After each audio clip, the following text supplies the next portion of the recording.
मई अरे मेरी मई आई दादा। हाँ। भर्ती निकाले के बाटे कैसे तक दौड़ ही के ना परी एकदम गोड़ बुझाता कि एकदम से अंगर होता टेकेगा ने। एक दो एक दो एक दो एक दो एक का हो बूढ़ी बुढ़ापा में पुलिस के नौकरी करबू का? क्या नतिया एक दो एक अरे देखिए छटक मत जइह। अरे का टोका तरह सा हाँ बन जाए पुलिस जाइए तो ये देखिए सो तो के का कहत रहे बुढ़िया मई मई हवे जैसे दौड़े दो एक दो आई दादा। अरे कितना गोड़ा होता पीरा तेरे दादा। ओह कितना गर्मी हो गई बाटे का करता रुजा हो अभी सुतले बाड़ू जा। हाँ और लौकी का जूस बाटे लिया जाता ले जा पी। अरे माई दीदी जी बिहान हो गल का?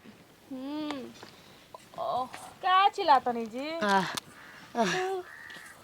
जब माई हो तो मगर आउट सूते। अरे गोड़ा हाथा मल पीरा तेरे माई कर ही और ही। अरे कहां पानी मिलेगा घुरुआ जरूर पार लगेला 4 बजे 5 बजे। गो मछली लेके कहां जाइला मम्मी जी? अरे भाई प्रेस्टी करे गई रहनी हमी।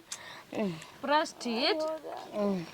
तो अभी कहिया भूतवा उतरी जी आ नौकरी वाला कोई मम्मी जी के जॉगिंग क के आवतनी। हां उहे जरा के रात छते पर दौड़त रही धबा धबा बुझात रही कि ईंटा गिरतटे। अरे तेरा गई पलंग पर से नीचे गिर गई डर के मारे। अब नौकरी खातिर तो करही के ना पड़ी अब नौकरी कलम तो खुद बाप रे पहले ये रहनी नु कि दिने में ना भैया कि 8-9 बजे उठो त खाली चाय पिए में खाए एकदम पड़ जाए। अब बाकी रात दिन ये कहीं नहीं खड़ा नौकरी के पीछे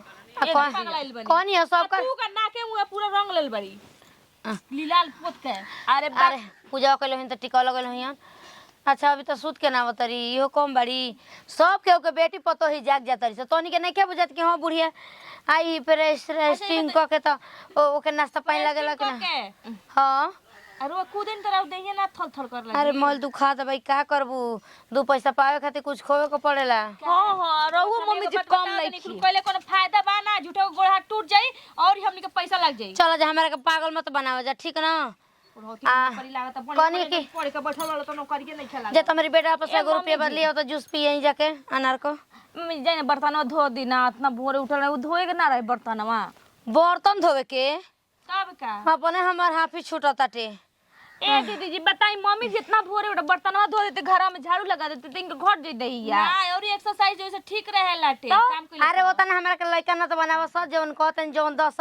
बहुत ढेर दिन गोल थोड़ दिन औरी बाटे ई कुल देखती न जीते मर जेती ठीक वाले के पहले मर गेला बूढ़ो मोला भी 10 महीना भइल नहीं 1 साल भइल लागले वाली नौकरी कहीं चश्मा पहन के जाई जॉइन जॉग इन करे धरी। अरे अब का जैम शाम के ना धरई अरे मई बूढ़ी कहीं के का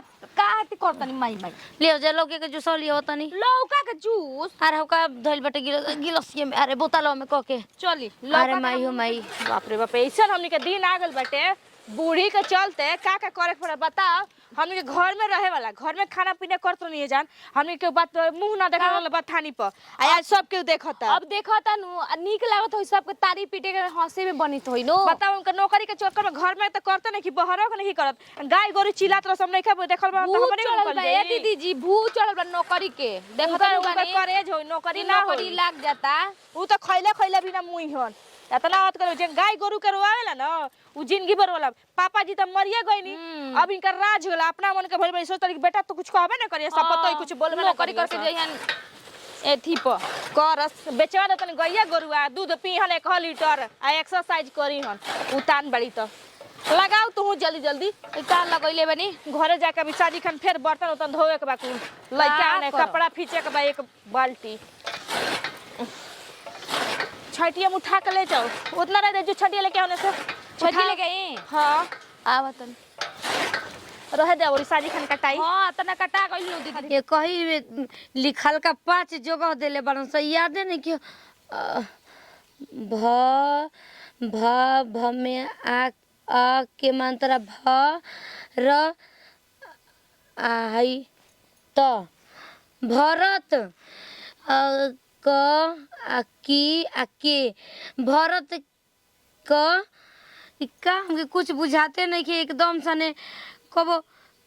कभी दिया है हिंदी में कभी दिया है इंग्लिश में कभी रामायण दे दिया है, कभी कुछ दे दिया है। रम्याकम तर रजी रज ना पूछी का इनके बोला के अच्छा है ना के याद कर तने है याद करते हैं। दर सदर दस द समयाकम तर सा रत दासरत तो याद बा। हम पुलिस बन जाए न तो बाप रे बाप हमके सब लोग पर आराम करी, अच्छा लगी। और पुलिस बन जाए तो एकदम सनी। अगर पाकिस्तान वालों को हिंदुस्तान में आने का मौका मिला तो आधा पाकिस्तान तो असही खाली हो जाएगा साला। दिल दिया है जान भी। इनकरा का भूल बता दा लकवा को नन मर साथवा में माजी लौका तो नहीं खे यहाँ के ए बूढ़ी का सूत गरबनी गैस अपना गल बन एकदम है भथर भारे भमे एकदम तरह भाई ये दादा पढ़े के बत घास गरत हो यान आए बड़ा कलेक्टर ही करतड़ी भेट के नौकरी करा पुलिस बाजियो लग जाई हाय छोड़ी तो लग रहा झूठा भारत के बात भारत बाप माई ते कब स्कूल देखले ना त इनकरा कहां से देखाई उहे याद करे के रहे कि ना जाई गाय के गोबर काच के आई अरे थूक लगा के है ना आ उलट जी सर दे का हगियो दी गोड़ लगा जल विदे में पागल है करे जाई तो ना गाय चिल्ला तैसे कि ना हमने के घास काट के आवतन जा तो गाय चिल्ला तरह से तो हम का करी हम अपन चैप्टर याद करत रही रे ओमे चैप्टर है कौन बड़ा इंग्लिश सिखानी कौन के इंग्लिश सिखा देल बड़ा सा चैप्टर पढ़तड़ी हां ना लिखे के तो ढंग ना रहल हैंगा ना थूक जीबी पका के आ में बोर के आ गोदन सरदन उलार देबेला स पुलिस आवा हम कोई रही तो बुढ़ात ना की जवान होतड़ी बच्चा बड़ी उठ जा पहले उठ जल्दी गाय रे टरो चिल्लाते सुनो तो बेच दे ना रे हम अपन याद ना करी कॉपी किताब में को चिल्ला तरीके 10 का जा बेच दे पहले गाय गोरु क्या करे बस तू मुआ चाहे जिया जा ट्रेनिंग करो गाय गोरु काम कर वाला नहीं खी हम अपन तैयारी करम एही से बुढ़ऊ मर गेले एही से तार करनिए सब मर गइले इतना उनका कपारे पर बोझल लाद दल रहल जो हमारी खाली मर दे के ताना मारत रह तरी से एही से तो फेफड़ा चुआवे लगली अब अरे ये दे दलो एही से कोई पढ़ मर याद हो गइल बाटे याद है जाके गाय के गोबर काच के आई गोबर अब का छपना ना पढ़ के काज है दुनिया महान है भाई कितना बच्चा के सपने देखत रहनी हो ठोक देली ऐसा आके बहुत पागल बैठ सा। चलो अगला दिन डिस्टर्ब चिट्ठी आती है हमें तड़पाती है कि घर कब आओगे बोलो कब आओगे। साला रकेशवा संगे ओबरी के तैयारी करत रही हां वो नतिया के नौकरी लग गई हां वो बहाली में हमार नौकरिए ना लगल आ देखा ए बहाली में कितना तन मन लगा के अच्छा से तैयारी कइनी है नौकरी लग गई। बतावा हो काज ने कैसे का कर ले काज नतिया चाल चलले रहे या कि का करले रहे हां कि हमारा के नौकरिए ना लागल। चलो भगवान हवन आज भगवान हमरो सुन लिहन मनोकामना पूरा हो गई कोनो दिक्कत नहीं खे। आज तो हमरा के जे ना सलामी करे के वो सलामी करी कि जय हिंद मैम जय हिंद सर हमर पतोहियो अब हमरा के इज्जत करिए सा।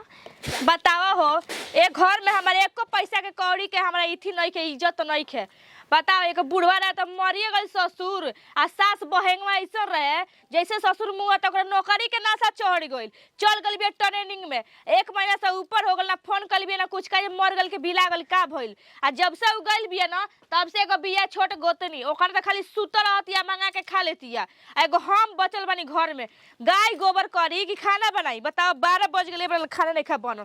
हाँ तो बुढ़िया रही तन सिखाओ तो रही ये अपना मन के हो गल बिया ना बुढ़िया कहीं कहाँ बिला गई अते पता कर नइखे चलत नौकरी के नाश्ता में गइल कोनो बेच देल यहाँ से होटल पर खाना वाना बनावे खातिर समझ में नहीं क्या होत कि कुर्सी लिया के रखी आ के हमरे घर में आ गल तू कहां से बड़ हो के हौ तू महीने में तुम्हारा सास सास आई हो दादा ये बाकी रहल है ड्रामा में के कपड़ा पहन के आइल बड़ू वो तो भीख मांगे चलो तड़ू ये कुल करे करल हुआ का होई जा लगा ले चश्मा तो 70 के अपने के ऐश्वर्या करिए रहे बड़ू का चियारा तरी मुंह एकदम बदल के पढ़ाक न बस जानिए जेबू नौकरी लागल बा कि ना हमार तहार तब का नौकरी अपन सकलिया देखला मुंह पे के मचाम झूल के गाल लटक गइल बा नीचे चल तनी नौकरी कर हाय जल्दी कुल उतार चलो घर के काम करे काहे बिला रहलू 1 महीना से कुर्सी लेके आ बैठी नौकरी लागल बा अब तक खाली माली माल बा तार करे से मान जा माल माल पैसे बा हो ये खाली बा हनु तब नौकरी हाय लागल बा घका पैसा बा शर्म नहीं खला तो होय राय मुस्मात होकर बुढ़िया आई हई सूट बूट पहन के घुमाती है ये दीदी जी ये मम्मी जी कहां भीख मांगे गरे जे सब ड्रामा वाला कपड़ा पहन के